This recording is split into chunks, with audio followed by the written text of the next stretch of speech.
Hi Padeldrivers, how you doing? Today we have a really special video because here with us we have Hugo Cases, one of my favorite padel coaches. I've been following him since I started playing padel, and for me it's a great pleasure to have you here, Hugo. Thank you very much to you, Gonzalo, to be here and to share this moment with you and with your community. Hugo Cases is one of the most iconic figures of the padel world, former pro padel player and coach of players like Alex Ruiz, Gonzalo Rubio, Nacho Gadea, and current coach of Cándido Alfaro. He is the biggest reference in padel technique, and today he will be rating my shots.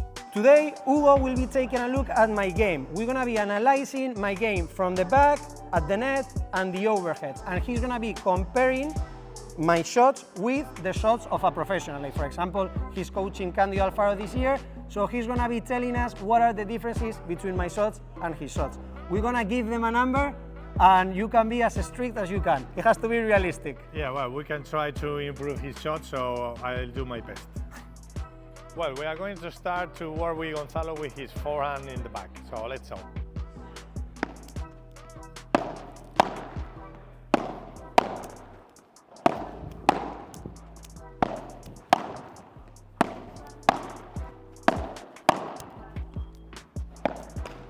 Come on.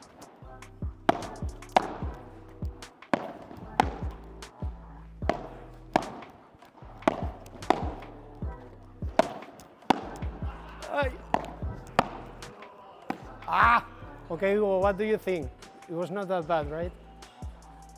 Well, I think Gonzalo has a really good forehand. Some things that I will try to help him to improve is, first of all, sometimes when you are going to hit the ball, the preparation is very short. So that's good when the ball bounces near to you. But other times, if you want to increase the speed of the ball, that is what we are trying to, you have to open a little bit more, or maybe like a short circle, or to open and then push very hard the ball. Okay. And the other thing is to take care, because I don't like too much when you do the step at the same time you hit the ball. Okay. Because sometimes with that movement you close the hand and the ball can go to the net. So let's try two things: to have a good support and to open the racket more when you have time. Okay, what score would you give it compared to a professional padel player?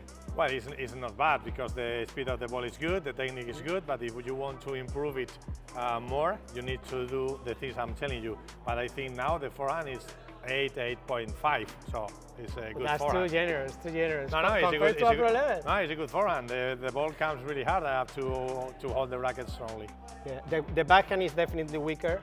I think we've been working on this in Getafe. Like I have to try to compensate a bit more the shot with the left hand and pulling a bit mad. But yeah, I definitely feel that I have much more consistency with the forehand than with the backhand. Okay, let's go. Let's see to try the two things I told you. First of all, take care to do the step at the same time you're hitting, and when my ball give you more time, try to open more the hand. Okay. Okay, let's go and let's see. Again. Again. Open the hand. Sorry, I was looking at you. Open the hand. Again. Okay, but if you see, your racket is always looking at the floor. Yeah. And I need to see the racket like this. Or you open like this, or you open like a circle and then hit the ball. But first, or before to hit the ball, I need to see the racket like this. Okay, but if you see, it was faster. Okay, don't worry about the control. Now we are not looking for that. Probably one will be great, the other one maybe to the glass. Again. Okay, again. Okay, much better. Yeah, and I feel it. And also, I think it's interesting as well, because from the back, if I'm always closing, I'm telling you that I'm going low. And I'm not showing that I can play the lob as well, right? Yeah, for sure, but maybe with this kind of ball, you're not going to play lob. Okay. It's because you are going to push the ball. So you don't need to hide the idea if you're going to play lob or not. You're going to do this because you are going to play hard. Okay. Maybe looking for my mistake or my block. And then you got another ball to do something. Chiquita, lob, or even if my ball is high, you can come to the ball and win the point with the volley. So you are not hiding the shot. No, but I like it. I think it's something that I had never worked before, but definitely I could feel there is a more fluent movement and I can relax a bit more and push a bit more. I really like it. And that's the idea. And only we are trying a few balls.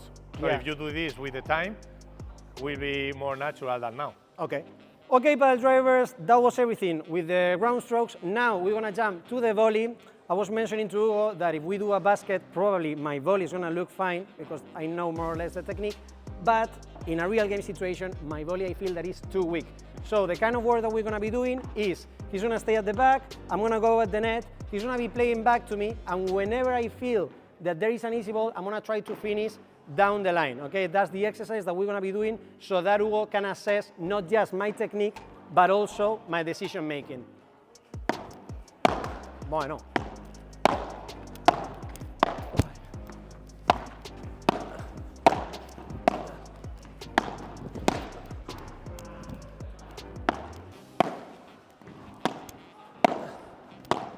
Ay.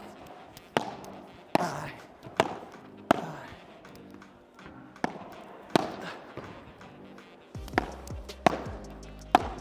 Ah, I was weak. Ay, the magic! Ah. Hugo, what do you think? A bit weaker than the ground strokes. No, not really.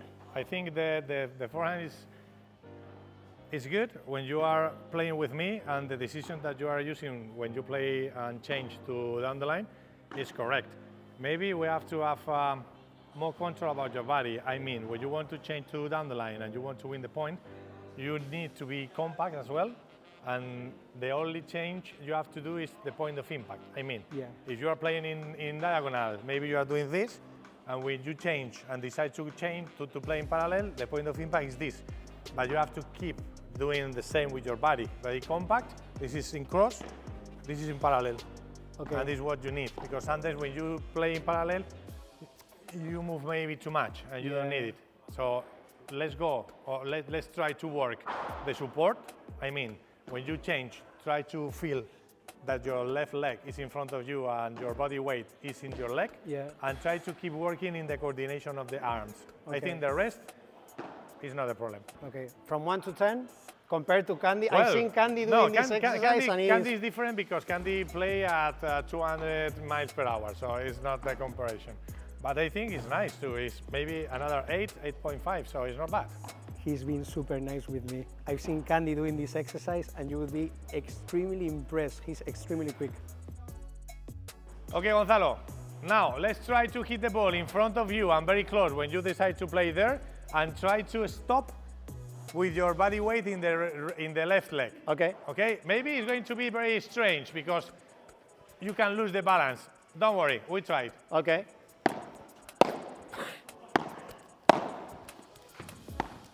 Ay, sorry. Don't worry.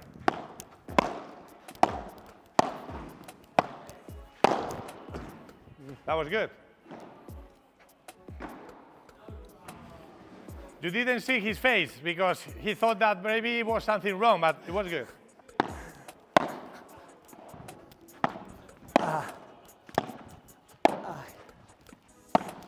That was not the one. No, but maybe. it's good. It's good anyway because my ball was. Don't worry. We are not looking for the success in the first balls because it's the second one you do. We are trying to do something that is new. So try to feel it, try to decide well, and try it. Okay.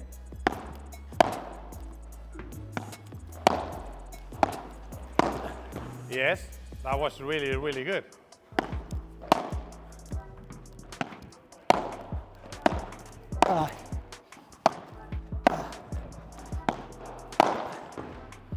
Much better. So if you feel it's an exercise that we have done 3 good balls, maybe other 2 more difficult. But with that 3 balls that you did with all the body weight in your left leg, trying to stop, trying to hit here, that is good for your arms as well, because when you do this, you stop using both arms, and the quality of the ball were really good.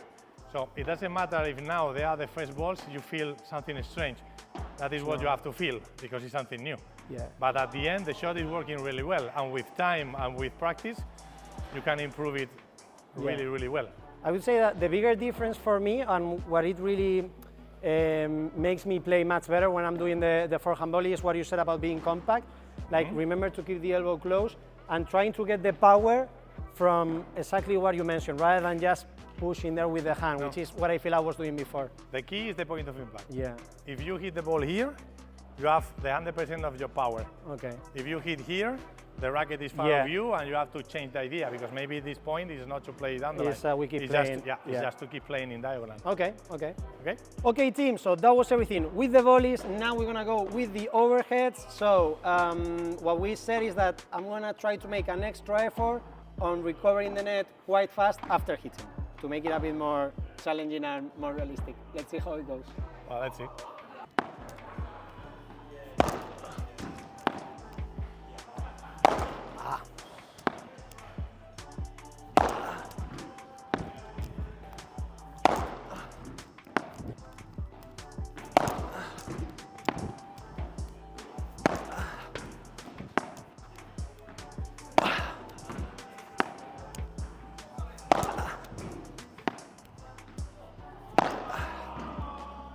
Okay, Hugo, what do you think? Well, I think if you have seen the bandeja and the results, it's really good. But if we want to improve your shot and try to be better than now, I'm going to give you a couple of tips. One of them, I would like to see you when you are preparing to don't use both arms touching the racket. I would like to see you like this. It's going to help you to move back more comfortable than if you have to move like this, because you have to turn a lot your shoulder. Okay. And if you do this, just have to move your legs. Okay. And the other thing is the direction of the balls. It's true that the first ones was warm up, but you were using a lot the side glass. With your movement, it's more natural the vibora. You have more natural the vibora than bandeja. Okay. So you have to try to play with the back glass, because with the effect, we will see how the ball is going to go to the fence again. And I think with that two things, it's going to help you more. And obviously, when I feed you balls, probably I will see other things. Okay, and another thing I wanted to ask you, because when I'm playing with the vibora to the center, I feel like sometimes maybe I'm playing too fast, and I should be slowing it down to keep it a bit lower. I think there is no solution for the shots. Okay. You can play slow, you can play fast, you can play with a lot of effect, you can play more flat, you can play to the back glass, to the side glass, to the fence. So if you have many options, you can choose what to do depending on the rival or depending on the moment where you are going to hit the ball. So it's what you have to do. Not thinking, no, with this ball, it's better if I do this. No, maybe in that moment it's better to do these options, but maybe in another ball that is different, you have to choose other options. So if you have many options, it's better for you. Okay, so to summarize, from 1 to 10? Well, 1 to 10 is not bad. I give you another 8, 8.5. So for the moment, the result of the exam is good. I'm going to fibs after this. I'm feeling confident. Okay, let's go. Remember, hold the racket early. We ball. Don't worry. Don't lose. Yeah. Try to open the hand before. No. You did it with 2. Okay. Yes. Okay. Now again. Okay. My God. This is but this is good. This is good. You know why? Because now you are thinking to do this. But the problem is the last ball was this. The racket is behind your head. When you do this, there are a lot of times that you hit in this way and the ball flies to the glass. Yeah. So I don't like a lot to prepare here.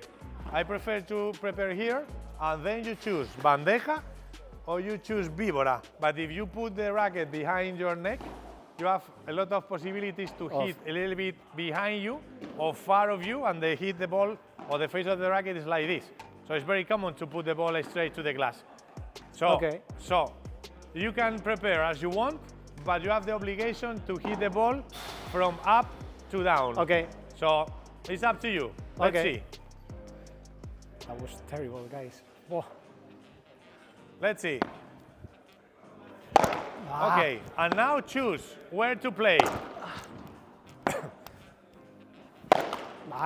Relax the arms. Down. Yes, again, down. Okay, much better. When your right leg is moving back, you have to do this with the hands. So don't do this. This. Okay. Open. Yes. Okay, and now hit from up to down. Yes, that is the ball. Again. Again. That is much better. Okay, I like the shot, but it's because the lob is short, you have time, you move behind the ball, and even with your preparation, you can do this. But if the lob is longer, with this preparation, you are going to suffer a lot, because probably you will hit behind your head. Okay. So you have to try to have a preparation that gives you the possibility to hit in front of you. Okay. If the racket is behind your neck, or you have a lot of time, or you are fast, or you are going to have problems to hit the ball here, or even in your right.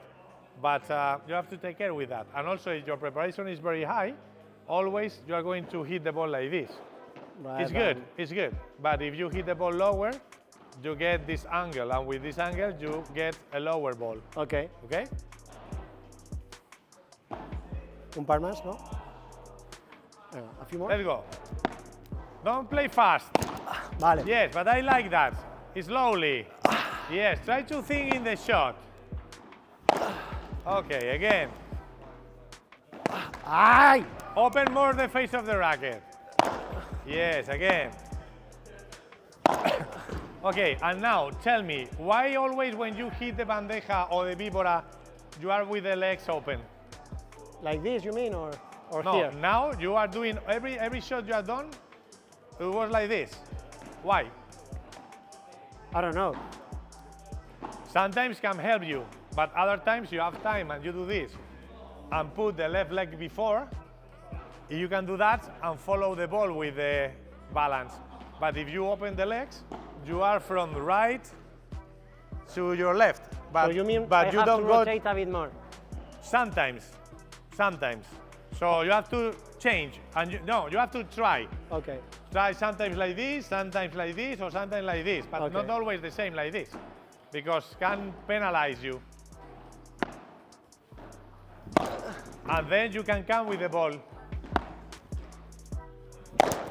Yes, much better. Yes, see how change it. Have you seen? Only with that. Don't worry, let the ball goes down. Yes, remember that this is in your eyes level. Yes, and now to the back glass. Yes, and here you are. Here it is. ¡Ay! Forget the mistake. The result is different. Yes. Yes. So if you see, is what we were talking about at the beginning of the video.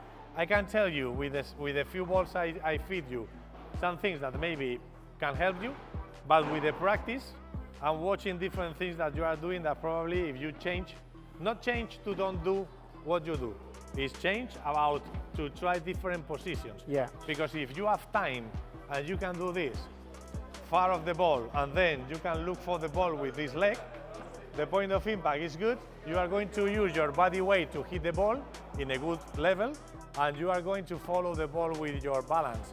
But if you do this, always you are doing this movement. So sometimes can be good because it's more comfortable, but other times with the racket here, you can hit far of you, and probably some balls will fly to the glass. Yeah. And this is the correction. But this is why when you have time, try to do this. Suffer, try to move your feet. Yeah. Try to do everything you can to do this, because maybe you win the point and there is no more There's balls. no ball coming back, yeah. Okay, Padel drivers, so that was the analysis. Remember, from the back, we were working on that circular movement and having a solid support with the legs. When we were at the net, we were working on the point of impact and try to take that step, being a bit more stable when I'm hitting to try to finish the point. And then on the overheads, as you just saw, we were working on first, try to focus more on the back side combination, because it's truly the one that keeps the opponent in the corner. Then on looking for the ball with the left foot and doing that transfer rather than going here open, right? Well, try both. Yeah, because sometimes actually can work. And what else did we work on the overhead? And try to release the hands. Oh, yes. Open the arms before when you are moving back. Yeah, that one is going to be a challenging one, because when we were doing the takes on slow-mo, It was funny. But what I wanted to say, Hugo, thanks a lot. No, thanks to you. Really appreciate. As you know, for me, he's a legend in coaching. Many of you ask me, Gonzalo, if I go to Spain, which coach do you recommend? Well, that's Hugo. We will leave the Instagram here. Feel free to drop him a DM if you ever come to Madrid. He'll be happy to coach you. And Hugo, it's been a pleasure. Or even if I have to travel or whatever, I don't have any problem. So you can visit me to Madrid, or I can visit you wherever you live. Because other thing that Hugo does, in case you're a club watching this, he also travels to different clubs to form that coaching methodology. For example, he's been in Italy. Great, thanks. He's been also here in the UK. And if this is something that you're interested in, definitely send him a DM. By the way, guys, today we've been testing these Pallap Rackets. I've been using Power Elite because I was taking a look at them and I really like it. It felt nice. As Tomás, the videographer, was saying, the sound is nice. It felt quite comfortable. I like it. And as you can see, Hugo has been using different type of rackets. So we're gonna show you the different models that they have for this year. I don't know much about the rackets, but I've tested the one from previous year. And definitely the change that they have implemented is the holes pattern. As you can see now, the holes are distributed in a wider area. So this is helpful because it's going to allow the sweet spot to be a bit bigger. So whenever you hit with a part of the racket that is not that central part, it's still going to give you the outcome that you want. So test them, because I think they are a really nice product, and let me know if you like them. Thank you.